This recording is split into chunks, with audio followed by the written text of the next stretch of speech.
Assalamu alaikum. Welcome to Deep Root Solutions. This episode is titled The Apostasy Issue. Isa is the answer. So in recent days, we've been seeing an increasing number of Muslimin leaving the Ummah, leaving Islam publicly for a number of reasons. And we've been seeing a strong reaction from many Muslims and threats from others.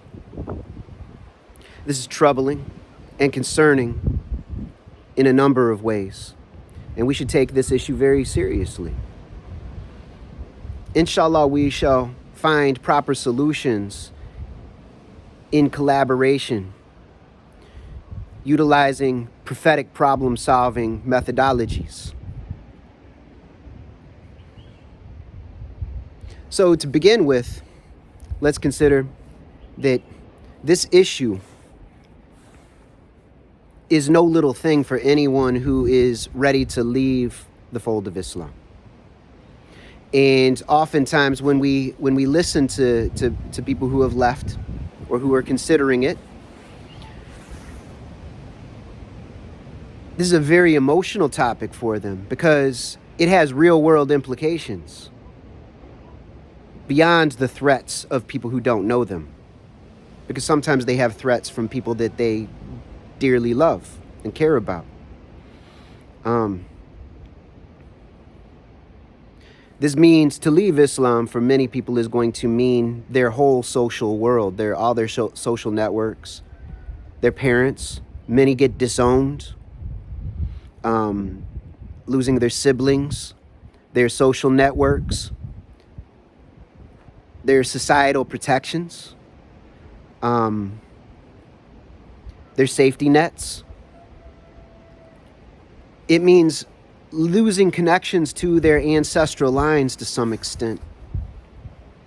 To be disowned, to lose one's family, is a very serious thing, a very, very painful thing. And we should not underestimate the powerful impact that this has upon anyone's heart.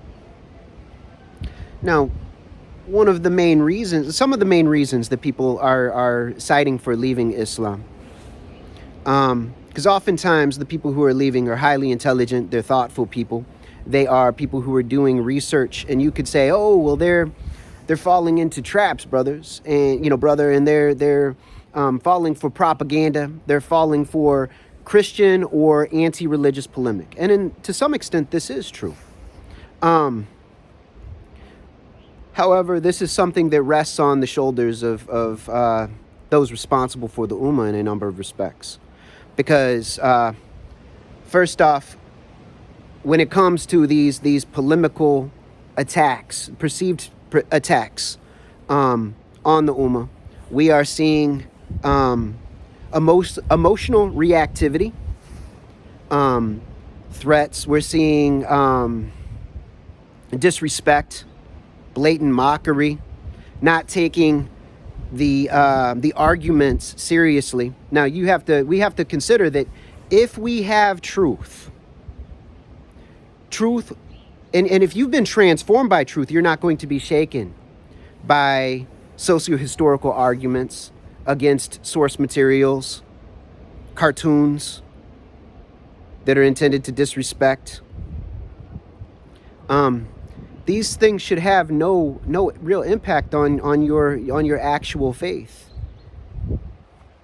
There are many ways of viewing these things, and we need to have a well-reasoned academic approach to these arguments against Islam.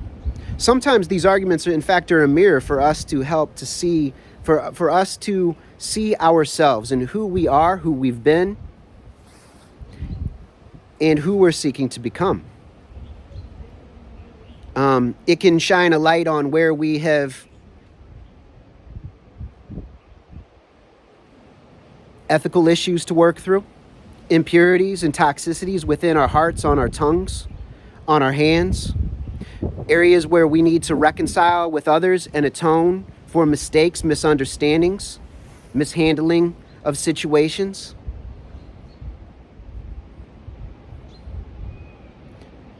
Where we have opportunities to go through a Toba and a Tazkiyah process, not only of ourselves individually, but collectively, and of our traditions.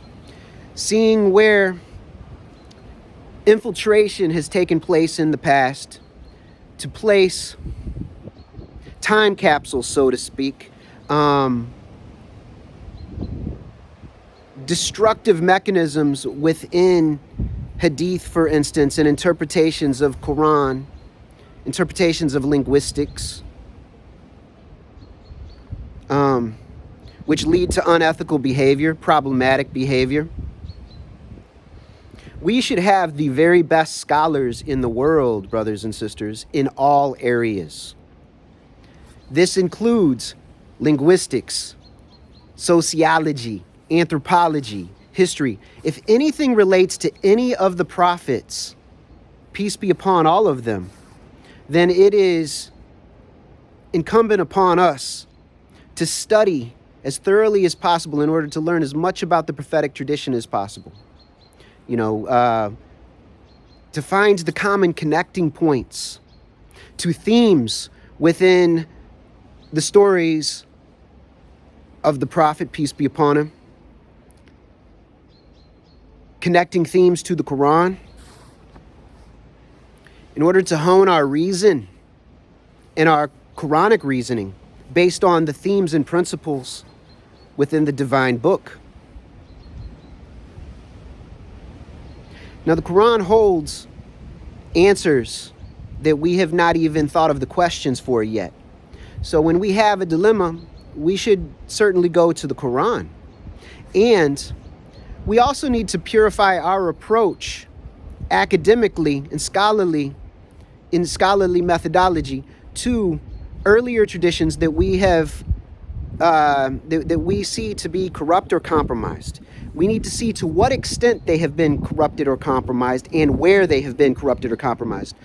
Areas where things have been taken away, where things have been obscured, where things have been added into text and into tradition. And we need to see where things correspond and harmonize with Quran and with the prophetic tradition as we know it. So when we're thinking about people leaving Islam, they're leaving because they many men and women perceive disrespect and violence to women and to children, child abuse, spousal abuse, abuse of women, the slavery issue, of course. And all you have to do is go and look at the videos that Muslims have put out and the commentary of the Muslims, and you will find, if you are being honest with yourself, and we need to be very honest with ourselves. This is part of the path of purification. You know, we need to have a thorough ethical framework, a thoroughgoing ethical framework rooted in Bismillahir Rahmanir Rahim. We need to be just and merciful. We need to be discerning. So it's very important that we look at issues properly. Justice demands that we are honest and truthful in our methodology, in our approach. If there are things within books saying that it is okay to lie to others, now in a life or death, in an extreme life or death situation, this might be the case. However, people are utilizing these things in other ways in some instances, being academically disingenuous. This is not part of our tradition. These are lies. These are obscurations. Obfuscations. Whatever the word might be, they cover. They veil. And we need to see truth as it is. We should always be truth seekers above all else. You know, One of the names of Allah that appears a number of times in the Quran is Al-Haq, the truth, the real, the reality. And everything we do in life should be seeking knowledge, seeking truth. And one of my concerns is that a number of the people who have left the Ummah have done so because they're seeking to know themselves, to know their Lord. They are seeking truth, and they are disturbed by what they find. And when you seek and you find truth in this world, at times we will be troubled, deeply troubled. And this is a pattern that many truth seekers have gone through, this disheartening, troubling experience and path. And the solution is not censorship. The solution is not hurting anyone. The solution is not harming anyone in words or actions. It's not cursing them. To curse with the tongue is to darken the heart. We need to listen to people with presence. We need to be honest with ourselves about our reactions and observe our reactivity and overcome our reactivity and become equanimous, to become mindful and mentally balanced. We need to filter everything through compassion, through loving kindness, through mercy.